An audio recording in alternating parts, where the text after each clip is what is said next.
எல்லாம் தேடி கண்டுபிடிச்சா பண்ணுறாங்க. தேவையில்லாமல் உங்கள் காசை செலவு பண்ணி வேஸ்ட் பண்ணுறீங்க. 2 தனிப்பட்ட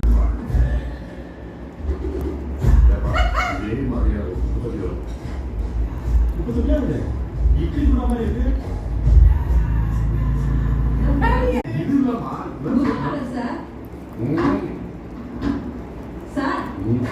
அந்த மாதிரி நம்மளை தாண்டி போக முடியாது.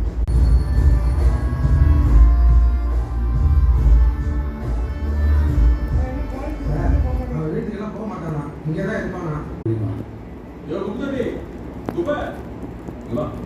பிரியாணி ஒரு சீர் பாருங்க சார் தெரியுமா?